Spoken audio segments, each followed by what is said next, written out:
So, good morning, engineering buddies. Here we go again on another set of examples under engineering mathematics trigonometry. No? So, sorry for the kahapon, di tayo nakapag-upload ng tutorials. Medyo naging busy lang, but tara, let's proceed now to our next example. So, I think example number 5 na to, no? So, yung unang dalawang example natin, yung last month pa, then last Saturday, meron pa tayo additional na 2 examples. So, proceed na tayo sa next example natin.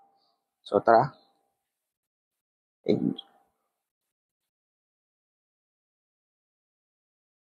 So, tara.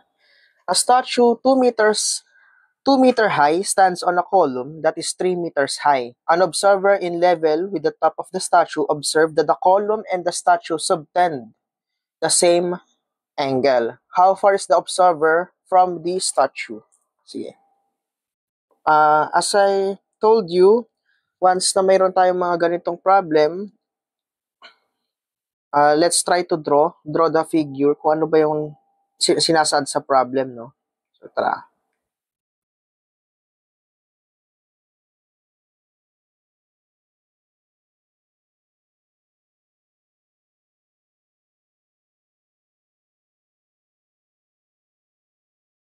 Okay. For better understanding, mag-ano lang tayo ng kahit anong figure.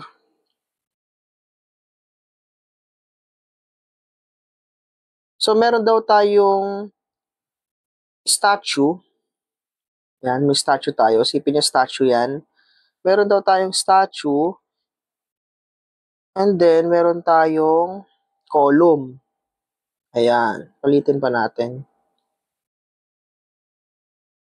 Yan. Meron tayong washing machine tsaka refrigerator pero hindi. So, let's say, ito yung statue natin. Statue,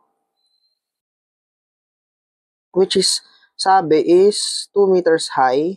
Yan, may 2 meters high tayo na statue. And then, nakatayo daw siya sa column. Meron tayong column. Ang sabi, yan ay 3 meters high. Tapos, meron tayong observer dito, no?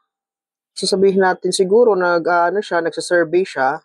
Yan, may tao dyan. Draw tayo ng tao. Tao yan, guys, ha? In level with the top of the statue, yan, so sabihin natin meron siya line of sight dito.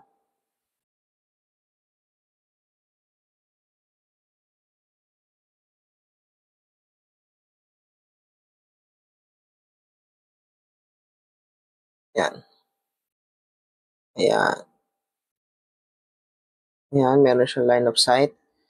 And then, na-observe daw niya yung that the column starts to subtend the same angle. So, pag sinabi natin subtend, ganito lang siya, no? Ito daw, from his eyesight, ayan, may ganyan tayo. Tapos, drawing ka pa ng isa.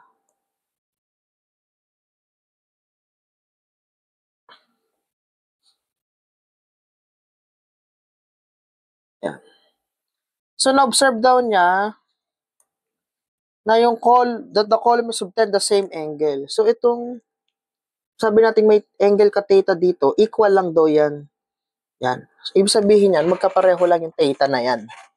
Ganyan lang yung ibig sabihin nung subtend the same angle. Okay?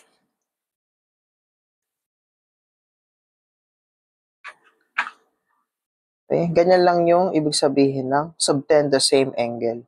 Ulitin natin, meron tayong statue na 2 meters high, nakataas siya dun sa column which is 3 meters high, tapos meron tayong observer na nakalabel sa top ng statue. Sabi natin itong may line of sight tayo. Tapos, how far is the observer from the statue? So, ito yung hinahanap natin, yung parang line of sight na ito. So, let's say X na lang yan. Okay? So, paano natin isosolve yung ganitong problem? Palitin na natin siya, guys, para may tayo dito. Para may... So, sabihin natin, magpangalan na lang tayo. Sabihin natin, ito ay points A, ito yung B, tapos ito yung C. So, sa triangle ABC natin, di ba ang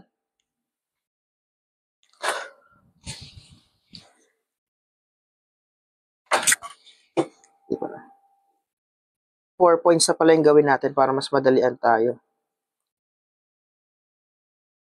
Ito A, B, C, tapos ito D. Yan. Sa triangle ABC natin, meron tayong, paano natin siya gagawin? Di ba ang tangent of theta is equal to opposite, which is the 2, over adjacent, which is x. So, dyan pala, makakuha na tayo na x is equal to 2 over tangent theta. Okay? Next, sa triangle ABD naman, nakaka-visualize nyo ba guys? Ito yung triangle ABC. Yan, yung triangle ABC. Ayan siya. Tapos ito namang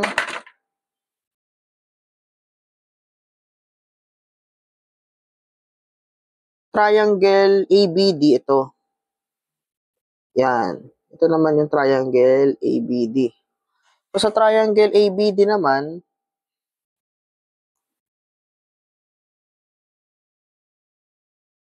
makikita natin na tangent ng dalawang theta is equal to opposite, which is 5. 3 plus 2 is 5, all over the adjacent side. So, ano natin dito, na x is equal to 5 over tangent ng 2 theta. So, dyan pa lang, pwede mo na siyang equate dyan eh. Pwede mo na siyang equate dito, tapos calculator na lang, since meron naman tayong dalawang values ng x. Pero, para, dahil naman nagsosolve tayo, pakita natin yung long method. Tapos, for the sake na, para doon sa mga mahilig mag-expand talaga. Etong, di ba ang tangent 2 theta is, to recall, ang tangent ng 2 theta is, sa identities natin is 2 tan of theta all over 1 minus tangent squared theta. Ayan. Okay?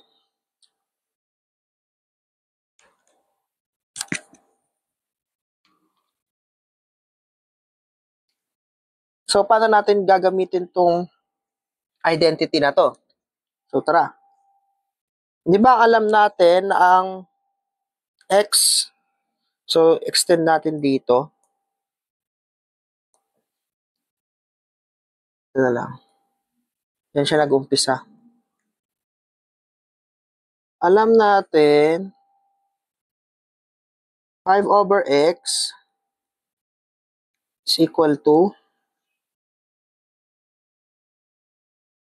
2.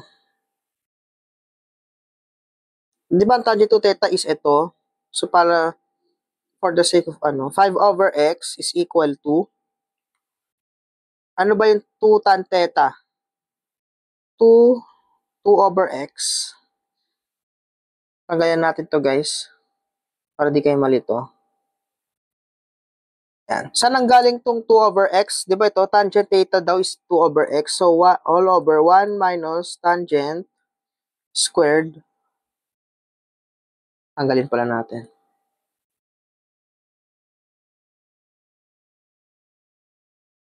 2 all x squared. So, yan na siya guys.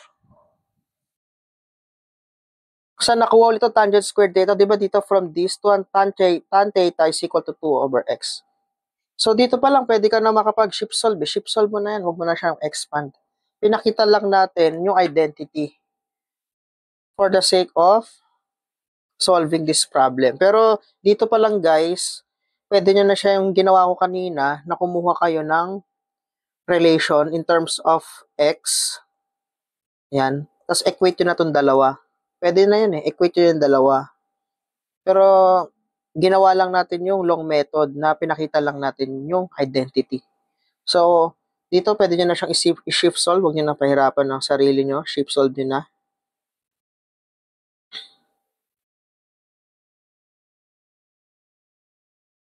Is equal to 2. 2 over x all over 1 minus 2 over x sana squared.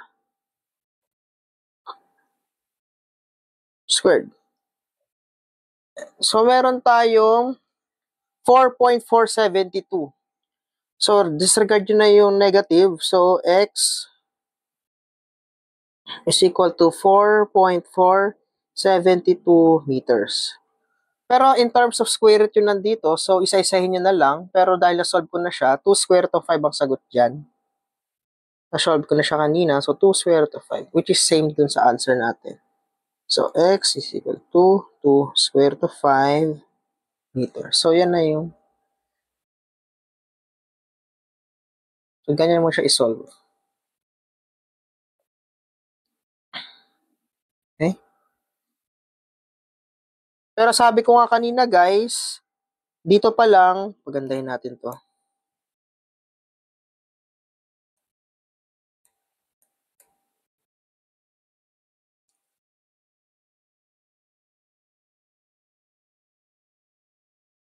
Pero sinabi ko nga sa inyo, dito pa lang, pwede nyo na itong equate. Tapos, in terms of theta, shift solve na lang para mas mabilis, no? Pero, for the sake of discussing, pinakita natin yung identity. So, meron pa tayong couple of problems, no? For more engineering tutorials, please like and subscribe to my YouTube channel and hit the bell button para updated tayo sa mga future tutorials, no? So, meron pa tayong couple of problems for solution of right and oblique triangles. Yeah. So, yeah. Padayon, engineers. Happy learning and keep watching, no, para matuto tayo. So,